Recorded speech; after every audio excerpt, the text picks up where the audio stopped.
Hello and welcome to Asia Stream, where we track, report and analyze the issues and interests of the world's largest region. I am Waj Khan, Nikkei Asia's digital editor here in New York City. Today's episode, the toughest job in Asia. When Bilawal Bhutto-Zardari, the scion of assassinated Prime Minister Benazir Bhutto and former President Asif Zardari, took over as Pakistan's youngest foreign minister in April, the nuclear-armed Islamic Republic, which is also the world's fifth largest nation, stood on the brink of economic default, diplomatic isolation, and political chaos. The country of 220 million was overburdened by loans from its main ally China and faced hard negotiations in its bid for support from the International Monetary Fund. It was being outperformed in most sectors by arch-rival India and was beset by terrorist threats emanating from Afghanistan. Moreover, the US, its on-again, off-again partner, had cut it off from most assistance, and on top of that, Washington was being blamed by ousted Prime Minister Imran Khan for orchestrating regime change, a charge that had triggered an unprecedented wave of anti-Americanism and protests across the country. Today, the picture remains bleak, especially after recent catastrophic flooding, the worst environmental disaster in the country's history. These are the challenges facing Foreign Minister Bilawal Bhutto-Zardari, who we've obtained for an exclusive interview in this episode. Bhutto-Zardari is the chairman of the left-leaning Pakistan People's Party, and you'll even hear him admit that he's signed up for a brutally difficult gig. In the coalition government, which wields little control over parliament and is stitched together by Pakistan's Praetorian military intelligence apparatus, Bhutto-Zardari has been tasked with pivoting back to America, back to solvency, and away from the activist Islamist populism that former Prime Minister Imran Khan had pursued. This is no simple feat, as a bitter political feud between Khan and pretty much everyone else in the Pakistani political establishment has polarized the state. It's also paralyzed the economy. The rupee has tumbled to its lowest value, the stock market has nosedived, and the country remains on life support at the IMF, with its 23rd bailout underway. Meanwhile, a third of Pakistan's landmass, an area larger than the size of the entire United Kingdom, is underwater, and 33 million people, more than the population of Australia, have been rendered homeless by the floods. This, as Khan and his millions of followers are demanding snap elections.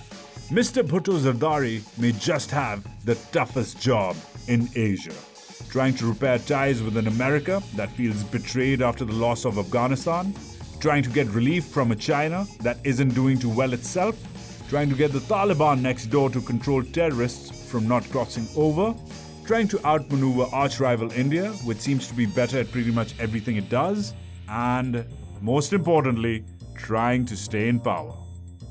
Bhutto-Zardari recently toured the US, spending a week in New York, where I tried to catch him, and another in Washington, where I finally did catch him. That's where Asia Stream interviewed the 34-year-old Oxford graduate. And that's our show today. You're listening to The Sound of Asia, streaming in your ear. From Nikkei Asia, this is Asia Stream.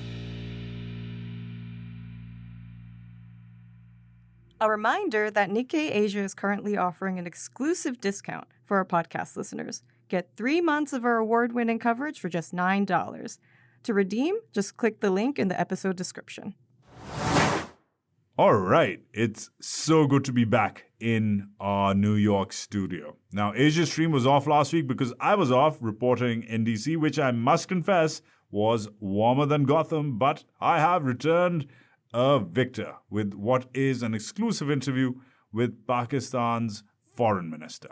He's an interesting and even controversial character, Bilawal Bhutto-Zardari.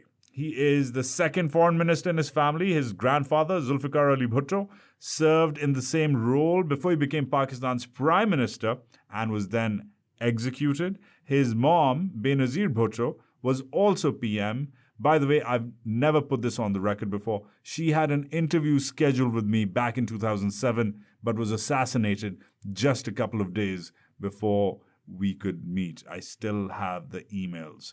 His dad, former President Asif Ali Zardari, who is one of the wiliest political operators you will ever meet, I've also interviewed him. But none of those past interactions were for you or for Asia Stream. And we're excited to share this recording with you. Be sure to stick around afterwards for our regular Tokyo Dispatch at the tail of the show. This one's about Asia's central banks and how they're struggling, much like the rest of us. But without much further ado, here's my conversation with Foreign Minister Bilawal Bhutto-Zardari.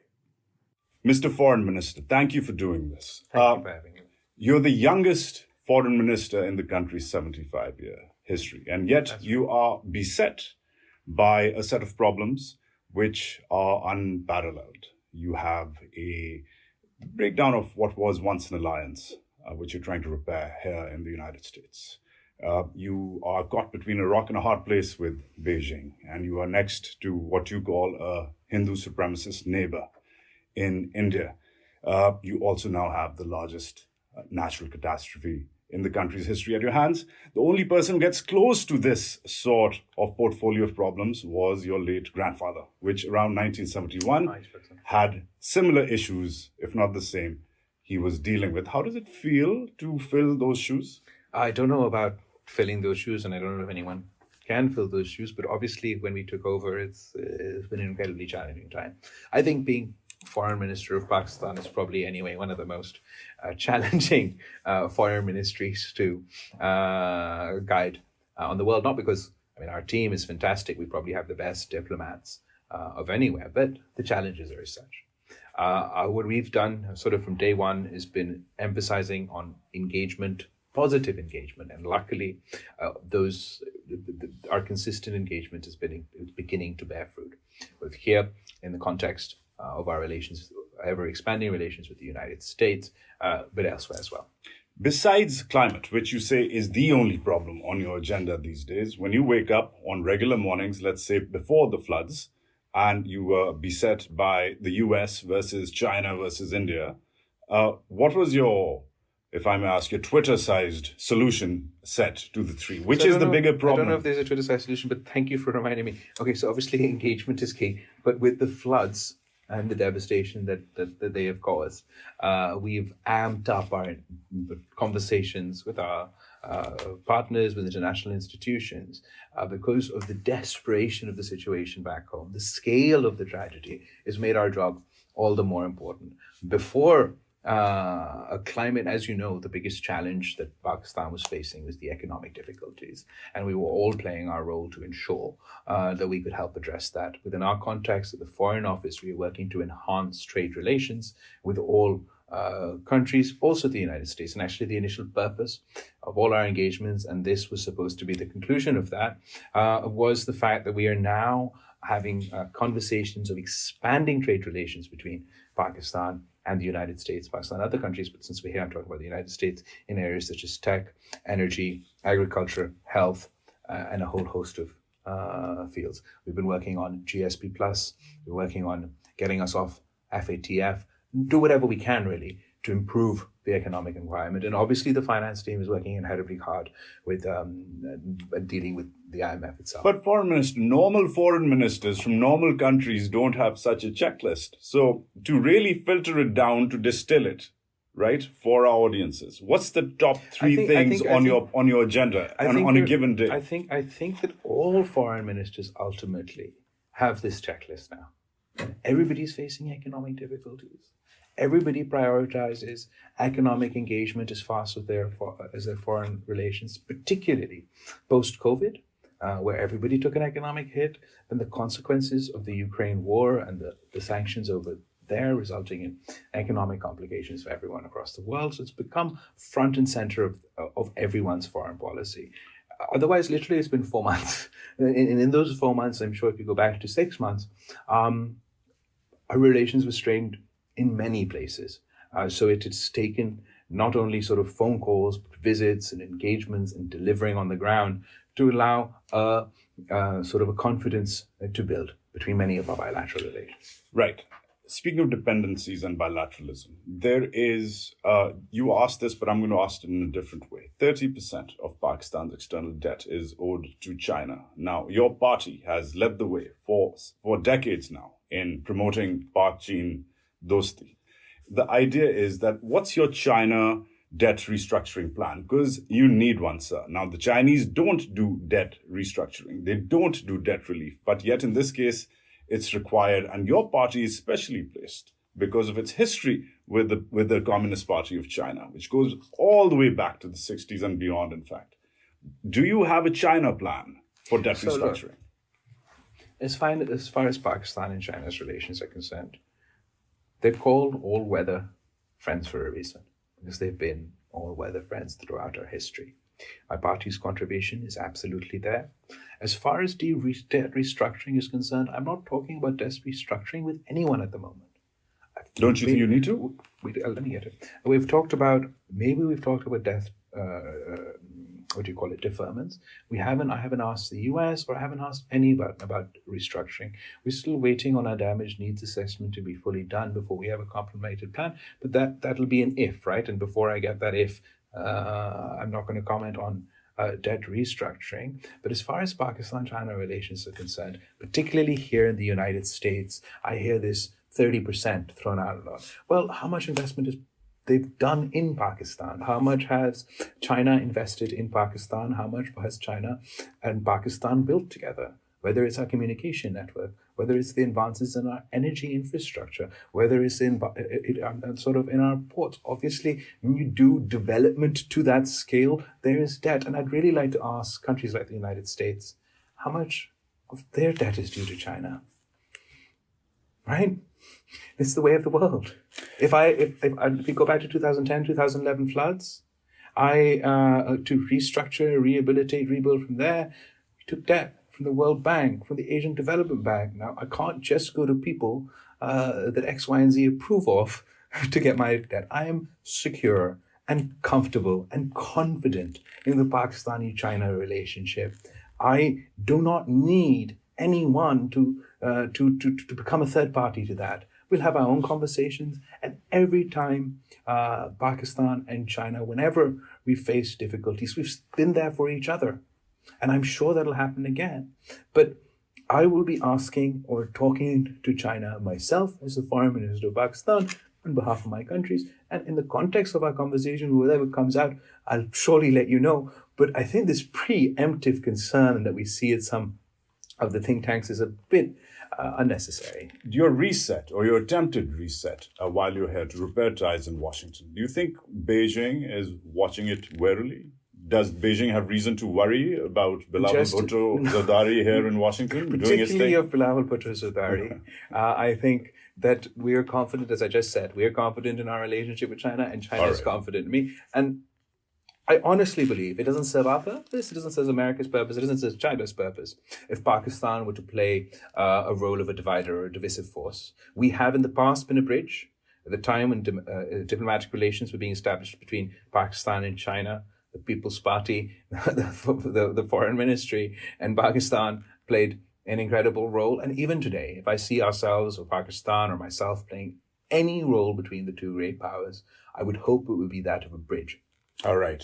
Last couple of questions. You've been doing some maneuvering. As far as India is concerned, you've started playing the Ukraine card. You've said it a couple of times on this trip. One has noticed it, that every time you mention India's unilateral annexations, measures and maneuvers since August 2019 in occupied Jammu and Kashmir, you started pairing that quite in a wily manner with what's happening in Ukraine. Do you have an India plan here beyond asking them to step back as you just did, beyond asking India to step back and roll back its annexation and laws in Kashmir? Do you have a larger plan beyond this? So I think that you can have a rational conversation with rational players. It's very difficult to have a rational conversation with irrational players. And people who are, let me repeat the thought. The impression that we've all developed, or at least we've developed in that context, is that Modi's India doesn't like the Muslims of their own country. They don't treat them particularly well. They're not treating the Muslims of Kashmir particularly well. And that leaves us in a particularly difficult position, because you're dealing with someone who the impression we get on the basis of our faith has a certain approach to that. We have always in the past took the political risk with the confidence or the hope that that political risk will be reciprocated by our neighbors. I hope to be proved wrong, and I hope that there's a different reality in India. They are more interested in engagement, in living in peace with their neighbors than the perception that we have. But their actions and conduct in Jammu and Kashmir has made people like us who did hope for peaceful relations with our neighbors to lose that hope a little bit. But Foreign Minister, this is now the world's fifth largest economy. They're a $3.3 trillion empire now. Fine, they're Hindu supremacists, but you got to deal with them, right? You can be rich and evil at the same time. That doesn't change the realities. That's going to be my headline. Oh dear, I think evil isn't a word that you should throw about. Fair enough, but the actions that have been taken over there are obviously something that is objectionable from a human rights angle. And I hope that we get to the point where we can address the concerns of Kashmir, because the engagement between our two countries, imagine the unlocked economic potential, not only for Pakistan, but for India. As much as they're the fifth richest country, they'd like to be the fourth richest country, right? And the economic potential that will get unlocked one day, if not under this Hindu supremacist regime, but under some other formulation. And where Pakistan is not only trading with India, but through a peaceful, stable, prosperous Afghanistan with Central Asia, secure, sort of settled Iran on that size, and access to the warm waters. I think that we're positioned not only to have exponential economic benefits for our own people, but for all our neighbors. Last question. The TTP. I know you've been you yourself have said you're a hawk as far as the Tehreek-e-Taliban Pakistan, the Pakistani Taliban, even the Afghan Taliban are concerned. You've admitted it. You seem to be a skeptic, standing out on the sidelines as the rest of your administration is involved deeply in talks with the TTP. There's now a mechanism in place, this peace at play now. But my question really, sir, is that the TTP, from what we understand of it, killed your mother. How does it make you feel that your government is at terms with these people at this time? So as far as the Tehreek-e-Taliban Pakistan are concerned, obviously we have strong views about the Tehreek-e-Taliban Pakistan. Baytullah Masood was killed in a drone attack. Then we had our own South Waziristan operation. When we were in power, North Waziristan operation. When Mia Saab was in power, we broke the backs of this organization. They could not conduct terrorist activities within Pakistan at the same scale, at the same pace, in the same way that they had before. Before administration came in, there was a peace attempt or a dialogue attempt that took place, and that we maintained took place behind the backs of Parliament. And without Parliament being taken on board, no such dialogue could have legitimacy or the staying power necessary for one that could actually truly achieve peace. As a result of these concerns, for the first time, the negotiations with the TTP were brought before Parliament. In addition to that, our demand was that a parliamentary committee oversee such talks.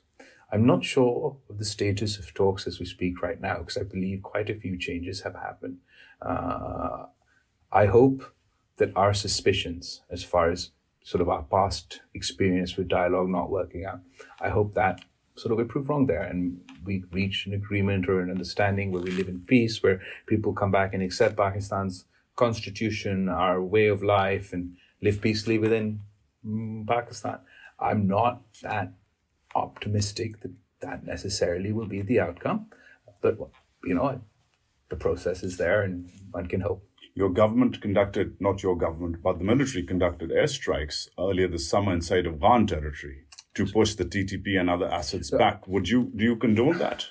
I think that Would you do it again?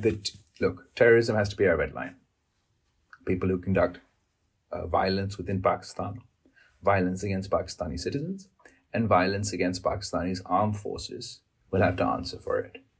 We prefer that the TTA take action against terrorist groups on their own, in their own soil. As you said, there was an airstrike that took place, and I'm looking at my ambassador because I'm not exactly sure what the official policy on the issue is, but I would say that we should first encourage that the interim government within Afghanistan take action themselves. If they do not do that, and there are groups there that we know that continue to conduct attacks on Pakistani's armed forces or Pakistani civilians, then obviously, ultimately, a red line is crossed so many times that it forces a reaction, which you saw in the form of those strikes. Now that they're giving engagement a shot, let's see how it works out. If we manage to reach a peaceful settlement, all well and good. But Pakistan's experience has shown that when we have drawn a red line, established the writ of the state, unlike in other areas, we've succeeded.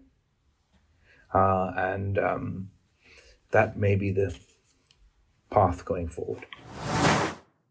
That was my interview with Foreign Minister Bhutto-Zardari. We now go to Alice French, our Deputy Big Story Editor, for this week's Tokyo Dispatch on how Asia's central banks are dealing with a cascading economic crisis.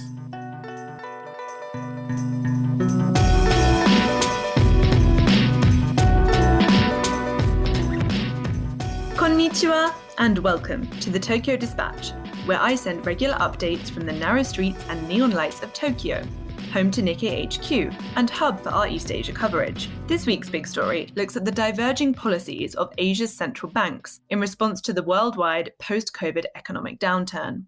The money that many countries borrowed to weather the pandemic is now coming back to haunt governments across the region, with economic crises unfolding in Sri Lanka, Laos, Pakistan, and elsewhere. And higher income countries are struggling too, like Japan, where the yen fell to a 24-year low of 145 to the dollar at the end of September. Consumers are feeling the pinch, with prices of everyday items such as fuel, utilities, and even ramen noticeably increasing and wages just not keeping up. But despite the common crisis facing countries across Asia, from China to Thailand, governments have shown vastly differing approaches to dealing with post-pandemic economic challenges. Mitsuru Obe, one of our Tokyo correspondents, compares and contrasts the approaches of a range of Asian central banks in this week's story, with some help from our South Korean correspondent, Kim Jae-won, and our Bangkok reporter, Francesca Regalado. I caught up with Mitsuru for a sneak peek at what the story has in store. So let's talk first about the Bank of Japan, which has received a lot of attention in recent months for its rather unconventional approach to inflation. How has Japan been dealing with the economic downturn, and what do you think are the main reasons behind its tactics? It's not just Japan. Countries across Asia are experiencing inflation, and Japan is not an exception. But the business have been as aggressive in raising prices as in the United States. So people don't necessarily feel it as much as in another country or in Europe or in the United States. So BOJ has used that as an excuse for keeping rates at zero or keeping its policy stimulative at the time when the global economy is slowing sharply. So that makes sense from the Japanese point of view. But the weak yen policy has repercussions for other economies, especially in Asia. So you could raise the question about why Japan doesn't think a bit more about other countries, the impact of your policy on other countries. But Japan's really insisting on its monetary policy sovereignty. So the argument is that they are not emerging economies, so they don't have to follow every step taken by the Fed, American Central Bank. It wants to decide its policy independently. So they decide to keep the rates low, even though the yen has weakened 20% so far. And you wonder whether that's really worth the sacrifice, the monetary policy independence, whether it's really worth the sacrifice considering this sharp yen depreciation. apparently Japan believes so. Also, having already publicly committed to this loose monetary policy, the Bank of Japan found it difficult to change right now. I see. So I suppose only time will tell as to how long Japan can keep up its current tactics. Now, your story also goes into the situation in several other countries, including China, where the central bank continues to ease its monetary policy, despite tightening by most banks across the rest of the region. How has this affected the financial status of ordinary people in China? China has been easing its monetary policy, but it has been very gradual. It hasn't relied on the monetary policy for stimulating economy as much as the United States have or the Japan has. Its main policy rate has been reduced only slightly, but they are trying to support the economy. The country is still feeling the effects of the massive stimulus they implemented after the Lehman crisis, which is a decade ago, it's more than a decade ago, 2009. But at the time, much of that stimulus spending was done not by the central government, actually, by local governments and the corporate sector, and left a huge amount of debt. And the country now trying to work out the legacy of the huge debt. So the country cannot really afford to tighten monetary policy just because the US is raising rates or other countries are raising rates or the yuan is falling. So in that sense, the Chinese people are benefiting from this stimulative monetary policy implemented by the People's Bank of China. But one concern is a capital outflow. In 2015 and to 2016, there was a big capital outflow from China after the small yuan devaluation. China doesn't want to see that again. So it keeps its policy accommodated to the extent that it won't spark capital flight. Right. And it's not just Japan and China. Your story goes into the monetary policies of several other major economies in Asia. And for me, the most interesting point of your story is just how different central banks' approaches are in the current post-COVID economic landscape. Why are we seeing such divergence of monetary policy, even among countries that are so geographically close to each other and that are dealing with similar situations? And for how long do you think this chaos will continue? Asia has grown wealthier, and South Korea is indeed wealthy. It's already a very wealthy country. In one measure, it's wealthier than Japan.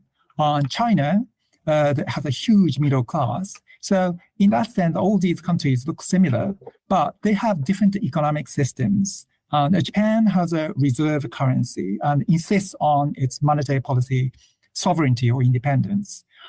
South Korea relies a lot on China, and its economy is vulnerable to slowdown in China.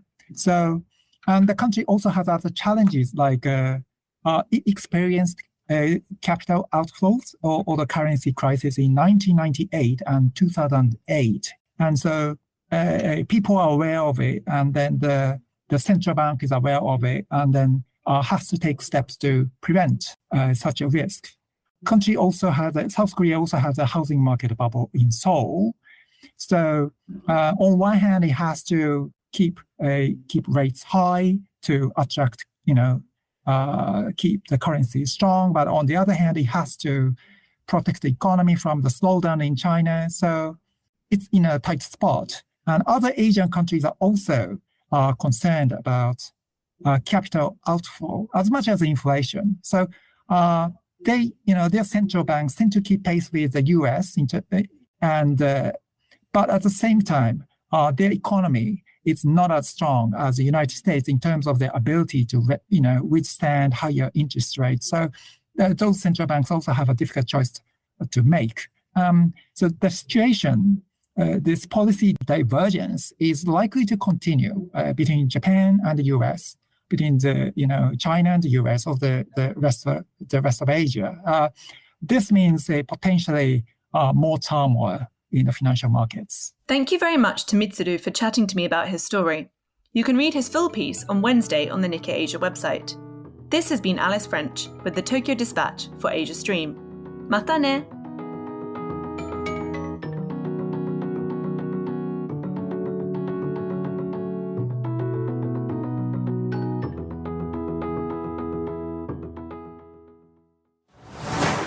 That's it for Asia Stream this week.